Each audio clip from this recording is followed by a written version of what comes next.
बिस्मिल्लाहिर्रहमानिर्रहीम। तो आज हम लोग जेएसएमयू के डीपीटी के टेस्ट के 2025 में जो है इनका टेस्ट उसके क्वेश्चन डिस्कस करेंगे। पहले पढ़ते हैं क्या लिखा हुआ है। Antibody present in the body. अच्छा, ये हम पेन ले लेते हैं ताकि इजी रहेगा, साथ साथ हम लोग लिखते भी रहेंगे ऑप्शन वगैरह। किसी में ऑप्शन है किसी पे नहीं है, तो ऐसे हमें क्वेश्चन मिले हुए हैं। सबसे पहले क्या है, antibody present in the body. तो यहाँ पर हम इसको वाइट ले लेते हैं। देखिए, अगर यहाँ पे ऑप्शन होता, अब मुझे नहीं पता ऑप्शन में क्या लिखा हुआ है।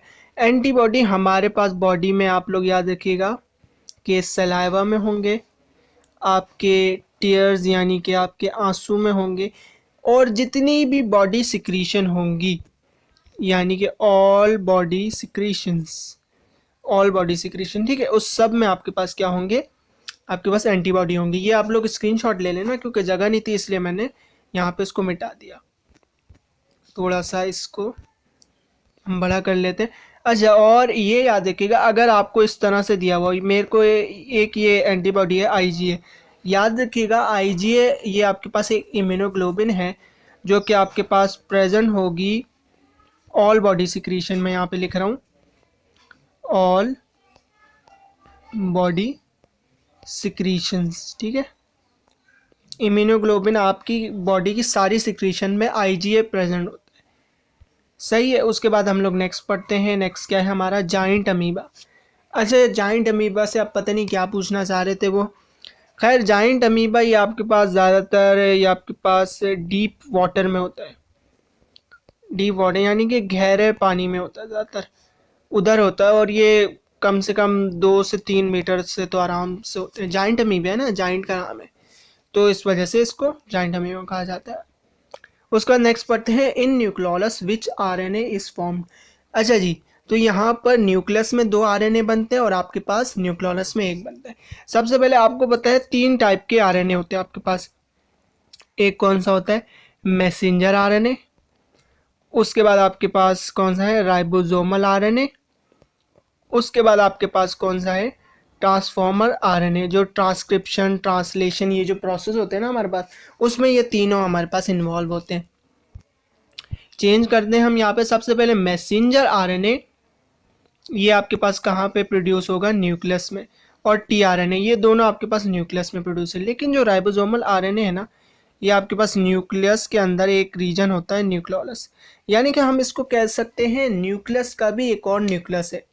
यानी कि जो न्यूक्लियस को चला रहा है, सेल को चलाने वाला, यानी कि हमारा जो हमारी बॉडी है उसको चलाने के लिए हमारा ब्रेन सबसे ज़्यादा काम करता है ना, तो उसको सेल के ब्रेन को, सेल का जो ब्रेन है हम उसे न्यूक्लियस कहते हैं, ठीक है।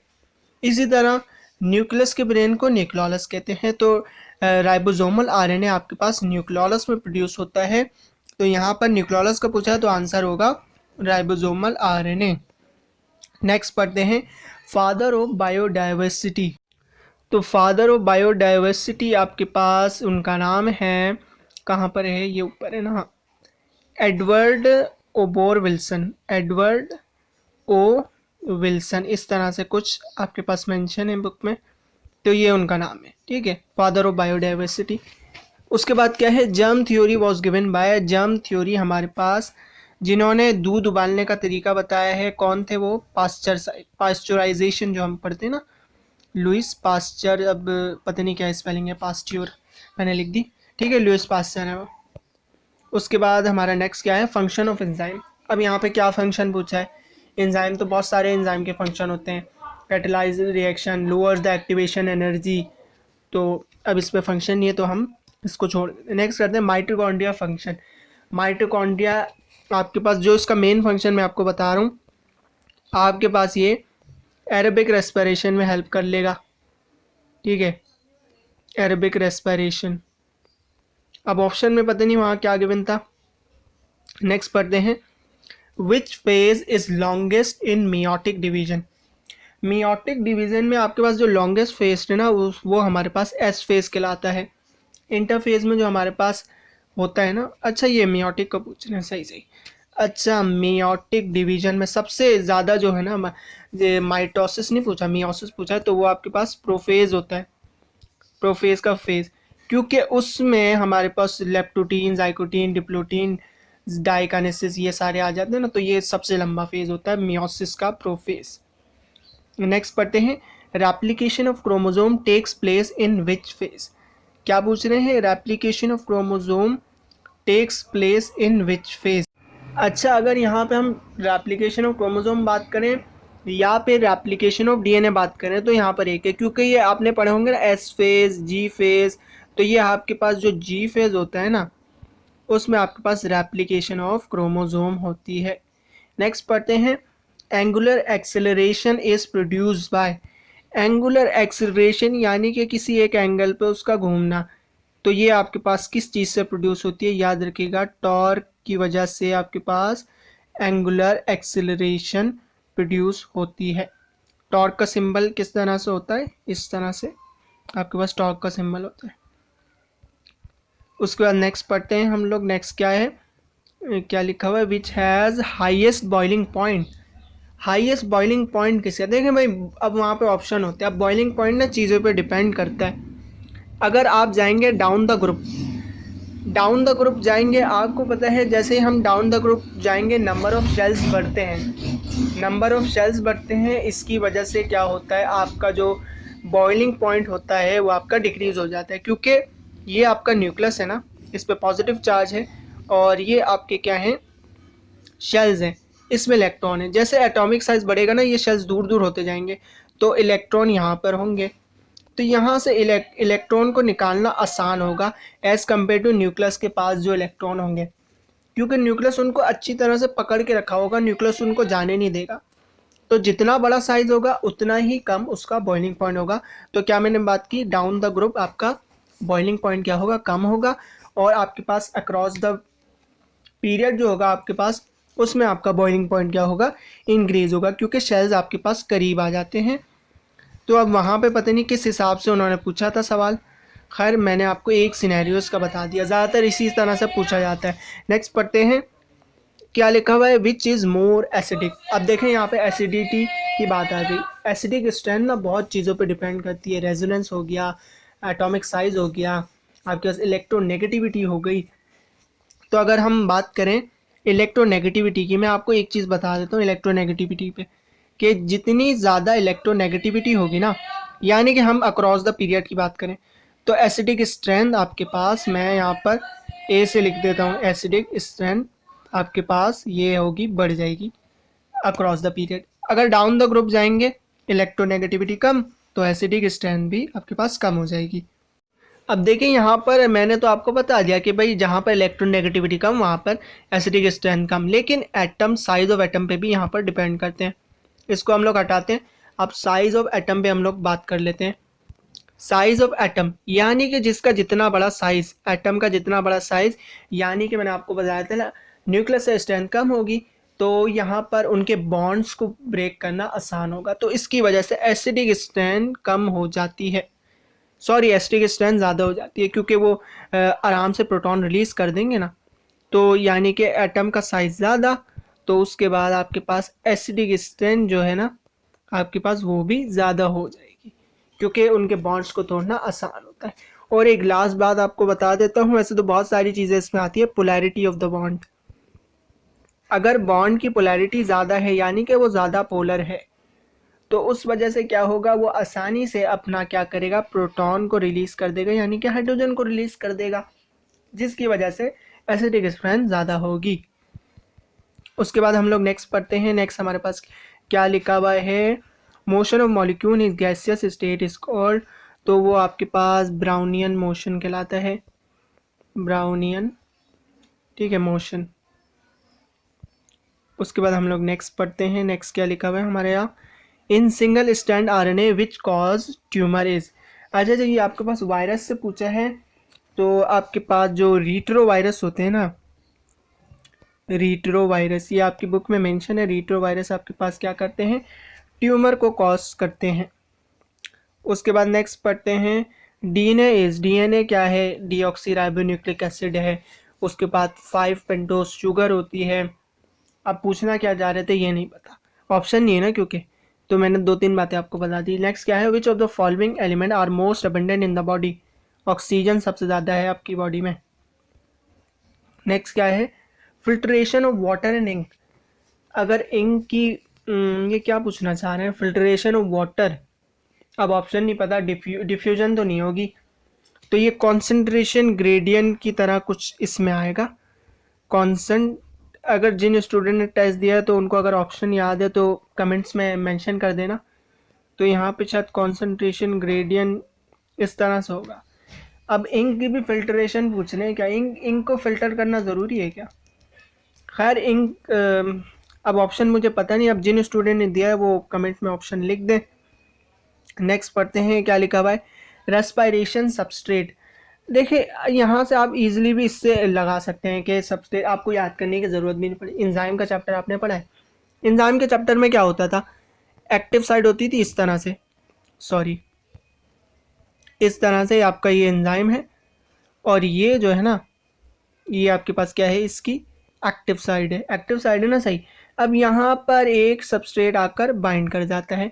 सबस्ट्रेट क्या होता है, जो आपके पास रिएक्शन में इन्वॉल्व हो और वही आपके पास प्रोडक्ट में कन्वर्ट हो जाए, यही होता था ना एंजाइम में, यही सबस्ट्रेट है। आगे जाके क्या होगा देखें, इस तरह से ये आपका एंजाइम है ना, ये एंजाइम है, और आगे जाके यही सबस्ट्रेट ना प्रोडक्ट बन जाएगा। ये देखें ये बन गया, ये इसके टुकड़े होगा, ये प्रोडक्ट बन गया, यानी कि सबस्ट्रेट ये आपके पास प्रोडक्ट में कन्वर्ट हो जाएगा।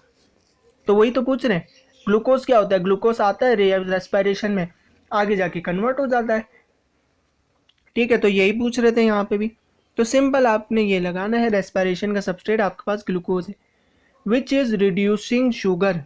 अब यहाँ पर देखिए फ्रक्टोज लिखा है, लेकिन आपकी बुक में जो आपके पास बायोलॉजिकल मॉलिक्यूल्स है ना, उसमें ओलिगोसैकेराइड्स है, उसमें आपके पास रिड्यूसिंग एंड नॉन रिड्यूसिंग की एग्जांपल दी हुई है। तो उन्होंने जो रिड्यूसिंग शुगर की आपके पास एग्जांपल दी हुई है ना, तो वो आपके पास है माल्टोज, मैं यहाँ पे लिख देता हूँ, एम लिख रहा हूँ, माल्टोज और लैक्टोज। तो ये आपके पास उन्होंने एग्जांपल दी हुई है, हालांकि फ्रक्टोज तो आपके पास मोनोसैकेराइड में आ रहा है। खैर उसके बाद हम लोग नेक्स्ट पढ़ते हैं, क्या लिखा हुआ है, which has the highest percentage of hydrogen. Percentage निकालने के लिए क्या है आपके पास, जो आप इसको तो आप ऐसे ही कर लें, देख लीजिए किसमें भाई ज़्यादा हाइड्रोजन है, तो आप उसमें देख लीजिए, तो NH3 CH4 C6 H12 O6। तो यहाँ पर सबसे ज़्यादा C6 H12 O6 यानी कि ग्लूकोज में आ रहा है हाइड्रोजन। लेकिन फिर आपको पता होना चाहिए कि परसेंटेज निकालने का फॉर्मूला क्या होगा आपके पास, यानी कि मास ऑफ एलिमेंट, जिसका हमें परसेंटेज निकालनी है, यानी NH3 में हाइड्रोजन 3 है। उसके बाद क्या है, मास ऑफ कंपाउंड, जो यानी कि जो मॉलिक्यूलर मास है आपका उसका, तो 17 होता है, और मल्टीप्लाई बाय आप 100 कर दें, तो इस तरह से आपने परसेंटेज निकालनी है, ठीक है। और अगर हम ग्लूकोज की देखें ना कि ग्लूकोज 12 है, 180 उसका मॉलिक्यूलर मास है, या सॉरी हाइड्रोजन 12 है, 180 मॉलिक्यूलर मास, 100 से करेंगे तो ये आपके पास 6.6 के करीब आ रहे हैं, यानी कि इसमें इतना आ रहा है। चलिए जी हम इसको रख लेते हैं, 6.6 के करीब इसका आ रहा है। ये हमने नाइट्रोजन का सिनेरियो बना दिया, और ये हम कार्बन किसका, मीथेन का, CH4 का, 4 हाइड्रोजन 16 मल्टीप्लाई बाय 100, 2 2 ज़ा 4, 2 8 ज़ा 16, 2 इंटू 100 आपके पास 200 आ जाएगा। अब यहाँ पे थोड़ी जगह बच रही है, तो 8 डिवाइडेड बाय 200 आपने करना है। तो ये आप थोड़ी सी मेरे पास ये जगह कम हो रही है, तो मैं इसको यहाँ पर मिटा रहा हूँ। तो ये आपके पास, इसको मैं थोड़ा सा 6.6 आपने याद रखना है, ये किसके लिए आया आपके पास, हमारे पास 6.6 किसके लिए आया है, ग्लूकोज के लिए। अच्छा जब हम ये हमारे पास नाइट्रोजन के लिए करेंगे ना, 3 × 7 मल्टीप्लाई बाय 100, तो ये आपके पास 17.5 या 6 ऐसे कुछ आएगा, या तो 5 आएगा या फिर 6 आएगा। अब जगह नहीं थी इसलिए मैंने यहाँ पे किया नहीं, तो ये 17 पॉइंट, यानी कि इसको तो आप हटा दीजिए, क्योंकि ये इसका तो इससे ज़्यादा आ रहा है नाइट्रोजन का। अब CH4 का हम देखते हैं, तो CH4 में 4 है, और आपके पास 16 है, मल्टीप्लाई बाय 100 आपने करना है, ठीक है। तो आपने 4 हाइड्रोजन है आपके पास, मल्टीप्लाई बाय आपने क्या करना है, 16 और मल्टीप्लाई बाय 100 आपने कर देना है। तो हम देखते हैं 4 हाइड्रोजन, अब देखें यहाँ पे कैलकुलेशन इजी है, तो आप पहले ये कर लीजिए, 2 8 ज़ा 16, 2 5 ज़ा 10, और ये 0, ठीक है। अब ये आपके पास 2 4 ज़ा 8, 2 2 ज़ा 4, ठीक है। अब ये 2 1 ज़ा 2, 2 2 ज़ा 4, क्या आ गया 1/2 आ गया। तो 50 डिवाइडेड बाई 2, ये आपके पास 25% आ रहा है। तो आपके पास ये जो CH4 है ना, इसमें सबसे ज़्यादा आ रहा है परसेंटेज ऑफ हाइड्रोजन, तो आंसर आपके पास CH4 होगा। नेक्स्ट पढ़ते हैं, हमारा क्या है, रेजिस्टेंस और अच्छा क्या, if resistance is 0.5 ohm then conductance will be, simple है, G is equal to 1/R। तो ये आपके पास फॉर्मूला है, ये कंडक्टेंस है आपकी, ये इनवर्स ऑफ रेजिस्टेंस के बराबर होती है। रेजिस्टेंस आपकी क्या है, रेजिस्टेंस 1.5 है, तो इसको मैं यहाँ पर लिख लेता हूँ 1.5, 1.5 नहीं 0.5 है अपॉन 1 और G। तो हमें क्या करनी है, कंडक्टेंस निकालनी है। तो ये 1 पॉइंट, इसको आप ऐसा करें, ये 5 को यूँ लिख लीजिए, तो ये क्या हो जाएगा, मैं इसको यहाँ से मिटा दूँ, पॉइंट को मैं इधर ले गया तो ये क्या हो जाएगा 5 हो जाएगा, और इस पॉइंट को मैं आपने इस तरह से लिखना है। 1 मिनट मैं आपको सही से बता देता हूँ, थोड़ी घिचपिच हो रही है। ये देखें G था और रेजिस्टेंस क्या थी हमारी 0.5।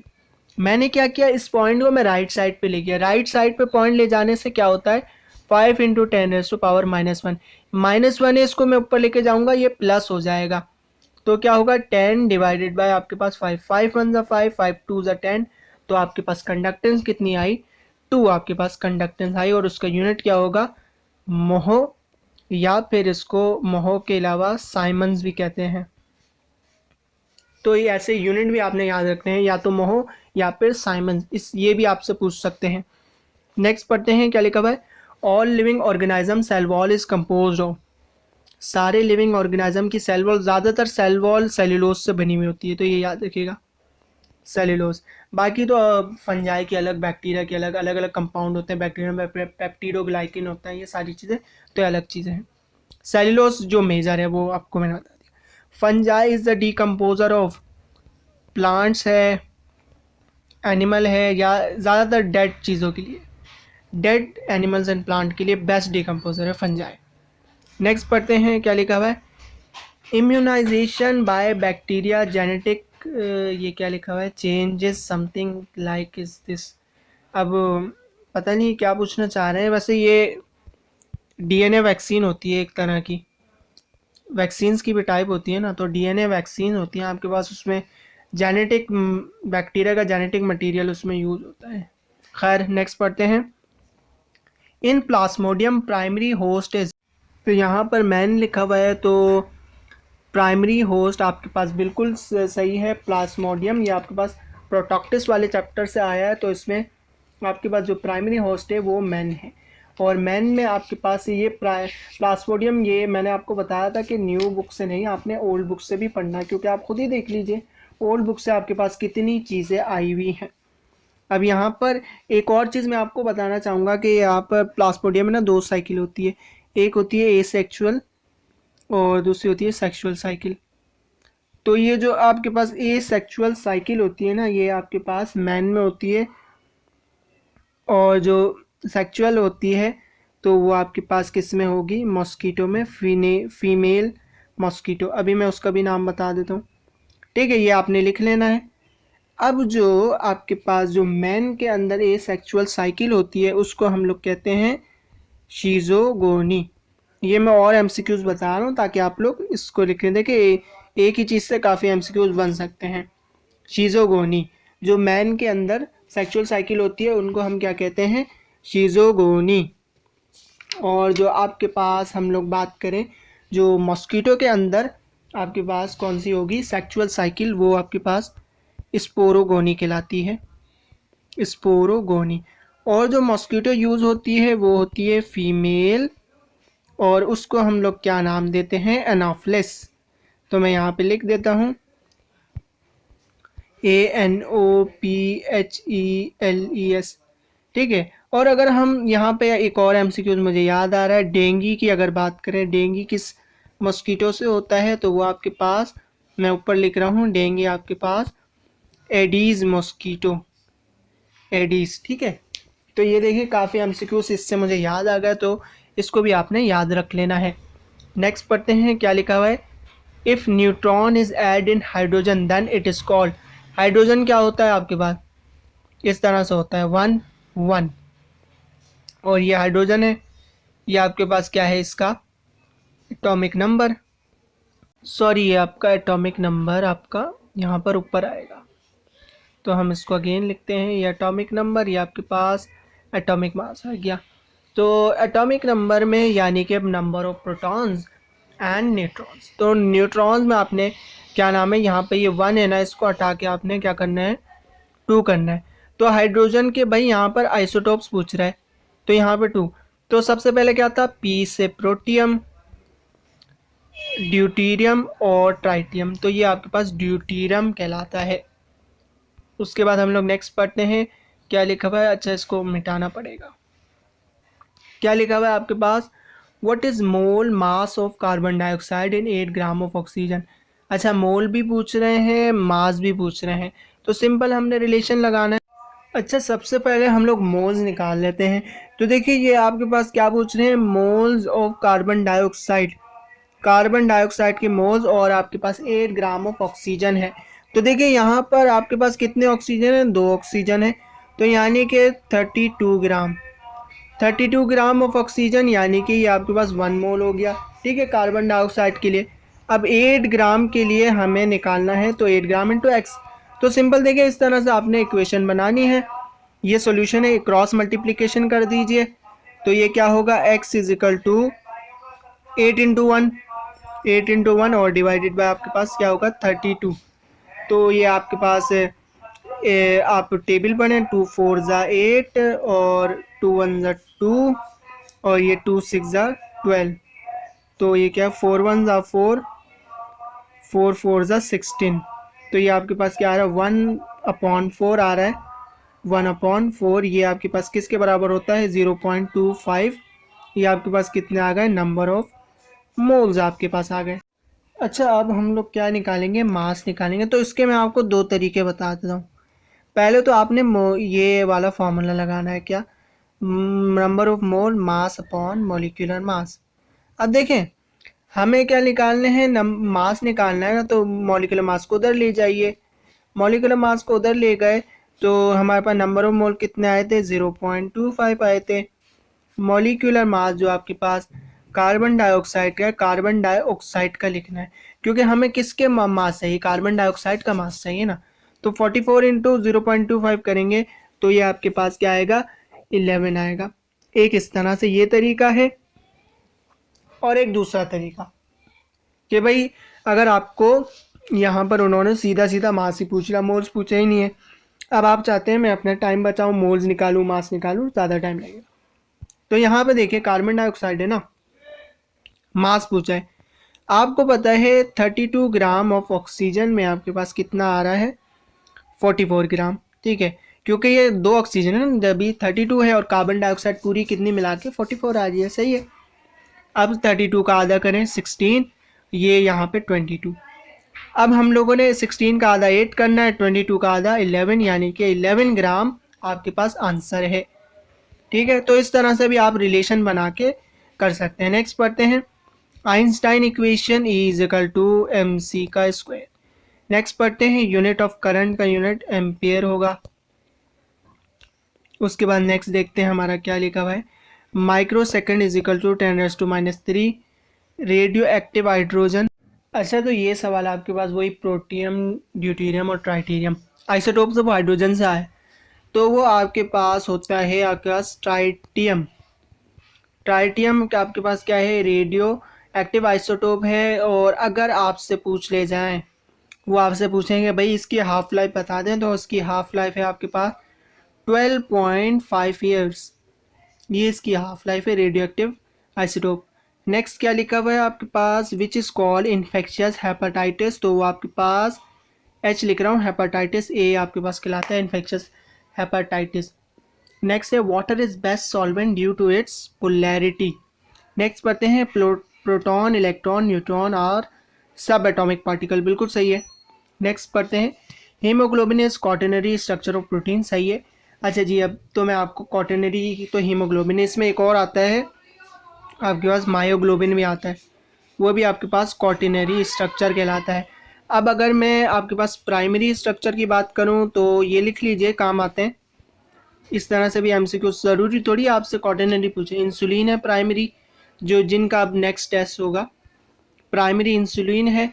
सेकेंडरी आपके पास जो आ जाएंगे आपके जो बाल होते हैं, हेयर, और आपके पास जो मकड़ी के जाले होंगे, स्पाइडर्स वेब, स्पाइडर वेब वो हो जाएंगे। नेक्स्ट हम लोग पढ़ते हैं, क्या लिखे हैं, how many molecules of oxygen bind with haemoglobin. तो आपके पास 4 मॉलिक्यूल्स ऑफ ऑक्सीजन बाइंड करते हैं हीमोग्लोबिन से। तो फिर आपके पास एक कंपाउंड बनाते हैं जिसका नाम होता है ऑक्सी हीमोग्लोबिन, ठीक है। नेक्स्ट पढ़ते हैं रेडियो एक्टिव, ये हमने पढ़ लिया, इन्फेक्शियस हेपेटाइटिस, सही है। तो अभी तक जितने अच्छा नीचे भी है, सॉरी क्या लिखा हुआ है, bond form between metal and non metal, metal and non metal, NaCl सबसे अच्छी एग्जाम्पल। सोडियम मेटल है, क्लोरीन नॉन मेटल है, तो ये आपके पास कौन सा बॉन्ड है, आयोनिक बॉन्ड है। नेक्स्ट पढ़ते हैं, क्या लिखा हुआ है, ऐसे यूनिट ऑफ मैग्नेटिक परमिएबिलिटी।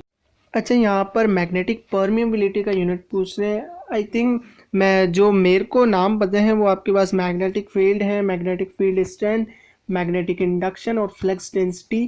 तो आपके पास सबका यूनिट इनमें आपके पास टेस्ला होता है। जो हम एसआई यूनिट की बात करें अगर, तो वो आपके पास टेस्ला होता है। और उसके बाद डिफरेंट यूनिट तो अलग अलग होते हैं। अब ये नहीं पता, वहाँ पे ऑप्शन होते तो हमें पता चल जाता है ये क्या पूछना चाह रहे हैं। नेक्स्ट पढ़ते हैं, क्या लिखा हुआ है आपके पास, which vitamin that form blood clot. तो वाइटामिन के आपके पास ब्लड क्लॉट फॉर्म करता है। रेस्पिरेटरी सेंटर ऑफ ब्रेन, ये तो आपके पास MD-CAT में भी आया था, तो वो आपके पास मेडुला होता है। रेस्पिरेटरी सेंटर आपके पास मेडुला में होता है। नेक्स्ट क्या आते हैं, क्या लिखा हुआ है, SI यूनिट ऑफ, ये क्या है ऊपर, बैक्टीरिया कॉज्ड बाय, ये पता नहीं क्या लिखा हुआ है। अगर डिस्कवर्ड बाय है तो वो इवानोविस्की साहब है, इवानोविस्की ऐसे कुछ उनका नाम है। और cell discovered by Robert Robert Hooke. अरे इसको यहाँ पर हम मिटा देते हैं। सेल हमारे पास रॉबर्ट हुक ने डिस्कवर किया था, और न्यूक्लियस हमारे पास रॉबर्ट ब्राउन ने डिस्कवर किया था। तो ये लिख लीजिएगा, MCQs में आ सकते हैं। नेक्स्ट पढ़ते हैं, ऐसा यूनिट ऑफ करंट, एम्पियर अभी ऊपर बात की। Unit of heat and energy, joule. Electron, proton and neutron are subatomic particle. तो ये रहे हमारे सारे क्वेश्चन, अभी तक इतने ही मिले हैं। तो जैसे ही और मिलेंगे इंशाल्लाह मैं वीडियो डाल दूंगा।